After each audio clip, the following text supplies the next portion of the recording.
सुप्रभातम सुप्रभातम सुप्रभातम। आज की ताजा खबर में आप सभी का बहुत बहुत बहुत स्वागत है। वर्ल्ड इकोनॉमी के साथ ही इस एपिसोड की शुरुआत आज हम यहाँ पे करने वाले हैं। दोस्तों, वर्ल्ड इकोनॉमी में सबसे पहले बात करते हैं ब्रेंट क्रूड ऑयल की। $110 पर बैरल के ऊपर ये ट्रेड करता हुआ हम देख रहे हैं। There was a news yesterday कि there was a drone attack on or near UAE nuclear power plant। तो ये फिर से मतलब जो अननेसेसरी फ्रिक्शन है ये फिर से शुरू हो रहा है। एंड डोनाल्ड ट्रम्प की तरफ से जो स्टेटमेंट्स आ रहे हैं वहां पे वो फ्रेश थ्रेट्स इशू कर रहे हैं towards Iran. And there was one report which was suggesting that कि already meetings are going on between Pentagon and White House regarding attacks on Iran. So अगर ये फिर से एक बार escalate होता है so definitely I think it will have a pressure on the Brent crude oil prices। और ये जब मैं इंडियन इकोनॉमी के बारे में आपको समझाऊंगा तो इसका इम्पैक्ट जो है इफेक्टिवली, क्योंकि कुछ स्टडीज भी सामने आए हैं, तो इसका इम्पैक्ट भी हम देखेंगे कि on our inflation and current account deficit पे कैसा हो सकता है। But currently this is a really very very negative news. दूसरी जो न्यूज है वो ये है कि यूएस की जो 10 ईयर जिसे यील्ड है वो 4.6% तक टच कर चुकी है। वैसे mister Donald Trump is very uncomfortable अगर ये यील्ड 4.5% के ऊपर चली जाती है तो currently it is at 4.6%, which is very uncomfortable for mister Donald Trump या फिर फॉर यूएस इकोनॉमी। क्योंकि जिस तरीके से बहुत सारा जो डेट मैच्योरिटी आने वाले हैं, रिन्यूअल्स होने वाले हैं, तो वहां पे इतने हाई इंटरेस्ट रेट्स वाले पेपर्स फिर से इशू होंगे तो then it is going to be a big burden on the balance sheet of United States of America. अगर हम 30 ईयर जिसे यील्ड की बात करते हैं so that particular yield is beyond 5.1%। So definitely जो प्रेशर है डेट मार्केट पे वो बहुत ज्यादा नजर आ रहा है। बहुत सारे लोगों को लग रहा है यार यूएस में जिस तरीके से नास्डैक परफॉर्म कर रहा है या S&P 500 परफॉर्म कर रहा है या जिस तरीके से एआई इन्वेस्टमेंट्स हो रहे हैं तो मतलब that is the only future और कुछ है ही नहीं। मतलब सब सब चंगा सी kind of thing. But believe me I think that market हर चीज को रैटल कर सकता है। एक एक लेवल तक ये ऑप्टिमिज्म या जो जिस तरीके से ये चीजें बांध के रखी है, तो एंड क्लासिक केसेस हमने देखी हुई है कि डॉट कॉम बबल जिस तरीके से बर्स्ट हुआ था, the kind of announcements and investments और ये सारी चीजें जिस तरीके से हो रहे थे, everybody was talking about technology technology only, कि कंपनी के पीछे नाम टेक्नोलॉजी लगना बहुत जरूरी है। उसी तरीके से अब एआई का नाम लगना बहुत जरूरी है या सेमीकंडक्टर का नाम लगना बहुत जरूरी है। यही सारी चीजें अभी भी होती हुई हम देख रहे हैं। सो बिल्कुल ये मत समझिएगा कि मतलब यूएस पे प्रेशर नहीं है और वहां पे सब सही होने वाला है। तो I think this yields are suggesting something else. और जो हमने इन्फ्लेशन के नंबर्स भी देखे थे यूएस में, so those numbers are way beyond the comfort levels of Federal Reserve. और अब तो नए फेडरल रिजर्व चेयरमैन भी आएंगे एंड हो सकता है इनिशियल कुछ मीटिंग्स में he will act under pressure from mister Donald Trump. But जहां तक मैंने ये देखा है कि रेगुलेटर्स जो होते हैं उनके चेयरमैनशिप पे जब लोग जाके बैठ जाते हैं तो देन उनका रिलेशनशिप गवर्नमेंट के साथ वैसे ही खराब हो जाता है, बिकॉज उनका जो जॉब होता है वो गवर्नमेंट के डिक्टेट से नहीं चलना चाहिए, वो उनको काफी जल्दी समझ आ जाता है। अगर मिस्टर पॉवेल की भी बात हम करेंगे तो मिस्टर डोनाल्ड ट्रंप ने ही पॉवेल को सिलेक्ट किया था for federal reserve chairman position. तो आप समझ सकते हो, या फिर उनको उन्होंने ही लाया था उनको इस रेस में। तो ये समझना बहुत ज्यादा जरूरी है। ठीक है, तो ये जो नंबर्स है ये बहुत ज्यादा निगेटिव है। हाई यील्ड्स या राइजिंग बॉन्ड यील्ड्स वगैरह जो है ना वो बहुत ज्यादा निगेटिव है। अब इंडियन इकोनॉमी के बारे में बात करते हैं। दोस्तों, इंडियन इकोनॉमी में क्रूड ऑयल प्राइसेस का एक्चुअल इम्पैक्ट किस तरीके से हो सकता है इंडियन इकोनॉमी पे, ये हम थोड़ा सा समझेंगे। तो हर $10 राइज, ये पूरे साल की एवरेज $10 राइज के पॉइंट ऑफ व्यू से हम बात कर रहे हैं। ठीक है, तो हर $10 rise in Brent crude oil price, ये हमारा जो करंट अकाउंट डेफिसिट है ये बढ़ाता है 0.3% से। सो इट मीन्स कि अगर पूरे FY 27 के लिए अगर ब्रेड क्रूड $100 पर बैरल रहता है on an average, it means हमारा कैलकुलेशन $60-65 पर बैरल के हिसाब से था। यानी ऑलमोस्ट ऑलमोस्ट 1 to 1.2% के बीच में करंट अकाउंट डेफिसिट बढ़ सकता है हमारा, अगर इसी तरीके से ये ब्रेंट क्रूड के ऑयल के प्राइसेस अगर रहे तो। और उसी तरीके से अगर $10 पर बैरल राइस का जो कंज्यूमर प्राइस इन्फ्लेशन जो है सीपीआई इंडेक्स की अगर हम बात करते हैं, तो वहां पे भी अराउंड 0.3% का ही इंपैक्ट होगा।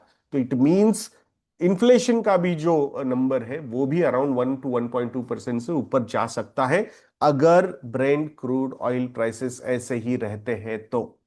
हमने ऑलरेडी अगर इन्फ्लेशन के पॉइंट ऑफ व्यू से हम देखते हैं, तो डब्ल्यूपीआई इन्फ्लेशन नंबर जो अप्रैल 2026 के लिए आया है, दैट पर्टिकुलर नंबर वाज 8.3%।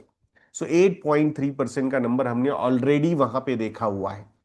ठीक है। और ये जो नंबर है, this is highest level since अक्टूबर 2022। तो ये समझना भी बहुत ज्यादा जरूरी है हमारे लिए कि हम काफी लंबे समय के बाद ये हाई इन्फ्लेशन नंबर्स को फिर से एक बार देख रहे हैं। These numbers are mainly driven by crude oil prices. So crude oil prices मतलब अभी जैसे हमने देखा पेट्रोल और डीजल के प्राइसेस ऊपर जाना, एंटीसिपेशन में भी बहुत सारे प्राइसेस ऊपर जाना, प्लस गैस के प्राइसेस ऊपर जाना, तो ये सारे फैक्टर्स यहाँ पे प्ले आउट कर रहे हैं। Wholesale price inflation is suggesting the same. So rising fuel and power cost, ये भी उसके पीछे का एक बहुत बड़ा रीजन है। और ये जो नंबर आया 8.3%, अब इस नंबर को भी यहां से आगे क्रॉस कर सकते हैं। बहुत बार हमने ये देखा हुआ है कि अर्निंग्स ग्रोथ को अच्छा आने के लिए इन्फ्लेशन का भी नंबर ऊपर होना बहुत ज्यादा जरूरी होता है। बट वो फेज थोड़ा सा पेनफुल पेनफुल हो सकता है। बट नॉमिनल जीडीपी ग्रोथ के एक्सपेक्टेशंस ऑटोमेटिकली यहीं से बढ़ जाते हैं। सो अगर यहाँ जिस तरीके से इकोनॉमिक एक्टिविटी अभी चल रही है, ऑटोमोबाइल के नंबर्स हम देख रहे हैं, क्रेडिट ग्रोथ के नंबर्स हम देख रहे हैं, सो बहुत बार ऐसा लगता है यार सिचुएशन तो खराब हो रही है, and that's when things start turning out. तो ये समझना बहुत ज्यादा जरूरी है यहाँ पे। ठीक है।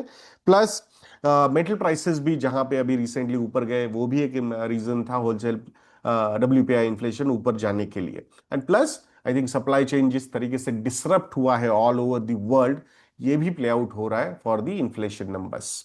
ओके।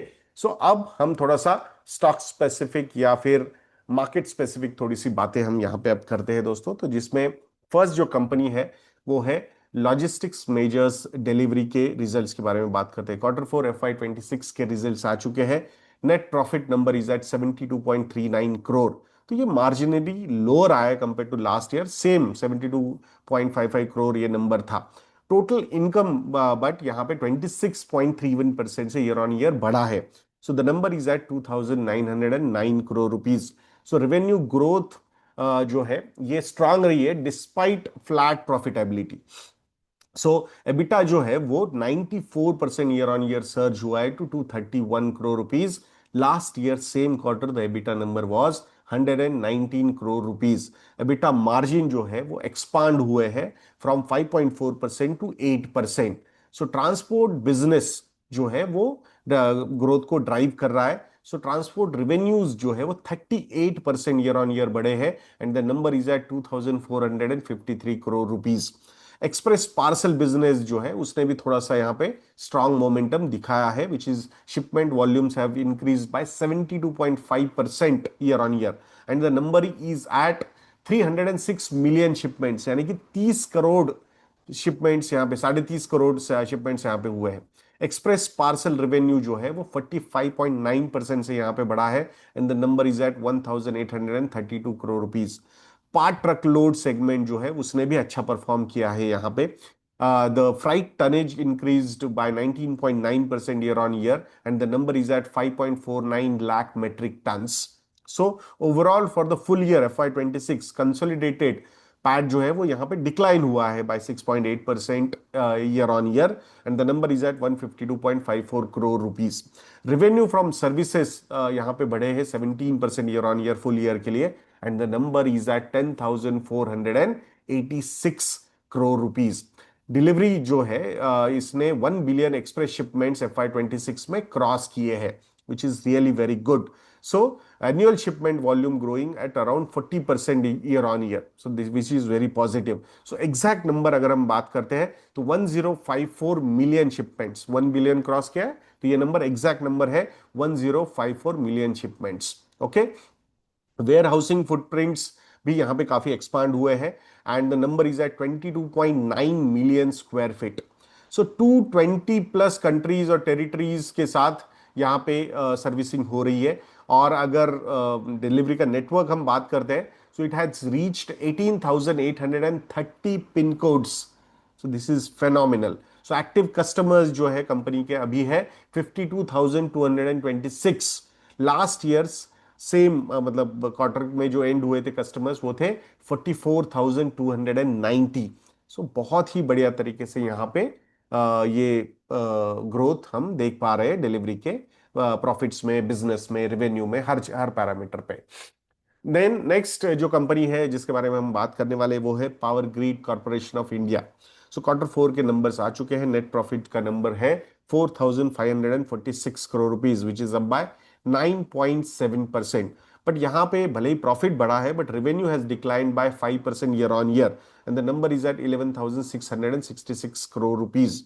एबिटा जो है वो 11.3% से ईयर ऑन ईयर घटा है to 9,066 crore rupees. EBITDA margin contract हुए शार्पली फ्रॉम 83.3% टू 77.7%। अब बोलोगे यार ये this is phenomenal margin. Yes, ये ट्रांसमिशन का बिजनेस फेनोमिनल मार्जिन के साथ ही होता है और बहुत ही जबरदस्त डोमिनेंस है इस कंपनी का। सो टोटल ऑपरेटिंग एक्सपेंडिचर जो है वो 12.3% ईयर ऑन ईयर बढ़ा है।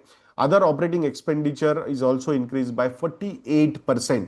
ऑपरेटिंग इनकम इस ये बिकॉज एक्सपेंडिचर ये बढ़ा है इसीलिए ऑपरेटिंग इनकम डिक्लाइन हुआ है 17.9% year on year. Profit growth जो है वो majorly other income and tax related adjustments की वजह से यहां पे ज्यादा दिख रहा है।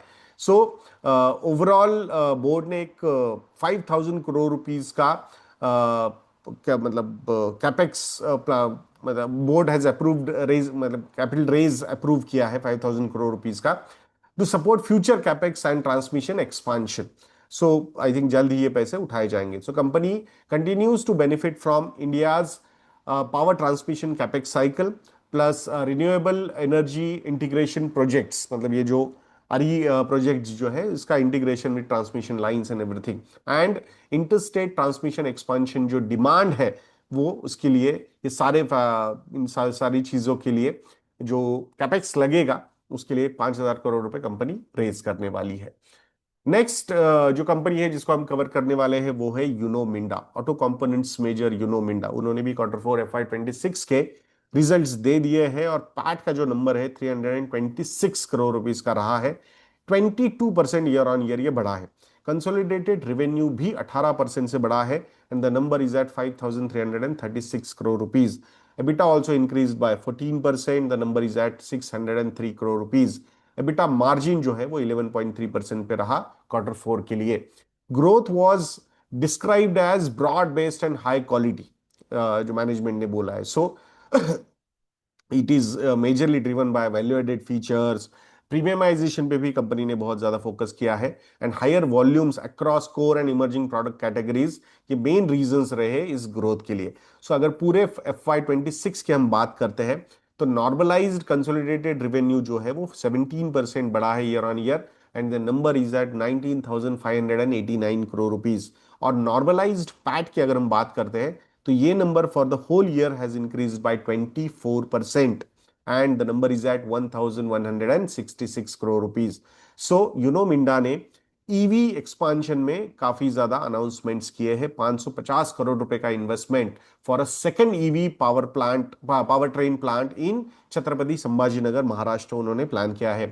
Plant will manufacture electric drive units यानी कि EDUs and dedicated hybrid transmission systems. So commercial production इसका वो टारगेट कर रहे हैं इन Q2 FY28। So company has secured a sizable Android-based infotainment platform order. Peak annual value would be around 600 crore rupees and इसका जो production है वो Q3 FY29 में स्टार्ट होगा। So Uno Minda has already also won a large two-wheeler lamps order. So peak annual value approximately इस order की रहेगी 450 करोड़ रुपए and इसका SOP is expected in H2 FY28। So overall जो रिजल्ट्स भी अच्छे रहे, जिस तरीके के अनाउंसमेंट्स भी कंपनी ने किए हैं, तो ये सारे फैक्टर्स पॉजिटिवली वर्कआउट होते हुए दिख रहे हैं। मैनेजमेंट का जो फोकस है उन्होंने फिर से एक बार रीइटरेट किया है। एक तो ईवी लोकलाइजेशन, दूसरा एडवांस्ड ऑटोमोटिव टेक्नोलॉजीज पे कंपनी का फोकस, प्रीमियम प्रोडक्ट मिक्स पे भी कंपनी फोकस कर रही है, and deepening OEM partnerships in India. इस पे ये फिर से एक बार मैनेजमेंट ने रीइटरेट किया है ये सारी चीजें। अब नेक्स्ट न्यूज जो है दोस्तों वो आदित्य बिरला ग्रुप के बारे में है और वोडाफोन आइडिया के बारे में है। So Aditya Birla group will invest 4,730 crore rupees, यानी कि $500 मिलियन वो इन्वेस्ट करने वाले हैं वोडाफोन आइडिया में, through its Singapore based entity Suryaja investments PTE limited. The investment is being seen as a strong promoter confidence. So ये उनको लग रहा है कि भाई जो अभी आपने देखा होगा एक अकाउंटिंग एंट्री में 51,000 करोड़ रुपीस का प्रॉफिट भी वोडाफोन आइडिया ने रिपोर्ट किया है। So Vodafone Idea has been under tremendous pressure, severe financial stress due to massive AGR liabilities, high spectrum dues, intense competition from Reliance Jio and Bharti Airtel। तो ये fresh capital अगर आता है तो it is expected to support 5G roll out acceleration, network expansion, customer retention and improvement in service quality. अब ये किस तरीके से प्ले आउट होता है ये देखना बहुत ज्यादा जरूरी है। This is not happening for the first time. बहुत बार यहाँ पे इस तरीके से सपोर्ट देने की कोशिश जो है कंपनी की तरफ से, प्रमोटर्स की तरफ से हुई है, but the situation has not improve dramatically. But जिस तरीके से एक रिलीफ दिया गया है गवर्नमेंट ऑफ इंडिया की तरफ से on the AGR dues, moratorium की अगर हम बात करते हैं, तो वो सारे फैक्टर्स की अगर हम बात करते हैं, तो कहीं ना कहीं गवर्नमेंट ऑफ इंडिया भी चाहता है कि ये डिओपॉली ना बने और तीसरा प्लेयर यहाँ पे लगा रहे। सो होपफुली अगर ये सरवाइव हो जाता है, so then it will be healthy for from the customers point of view also. तो आशा करता हूं दोस्तों कि आज का ये वीडियो आपको इन्फॉर्मेटिव लगा होगा। कैसा लगा लगा है ये वीडियो, ये कमेंट सेक्शन में लिखना बिल्कुल मत भूलिएगा दोस्तों। और अगर आपको लगता है कि हम अच्छा काम करते हैं, तो हमारे वेबसाइट investedna.in को विजिट कीजिएगा। हमारे रिसर्च प्रोडक्ट्स को भी सब्सक्राइब करना बिल्कुल मत भूलिएगा दोस्तों। मार्केट्स थोड़े से डाउन है, तो उसके चक्कर में हमने एक रेड ये प्रोमो कोड भी एक्टिव किया हुआ है आप लोगों के लिए। काफी अट्रैक्टिव डिस्काउंट्स आपको हमारे रिसर्च प्रोडक्ट्स पर मिल सकते हैं, तो please visit our website investedna.in। Next video तक के लिए आज्ञा दीजिए दोस्तों। जय हिंद।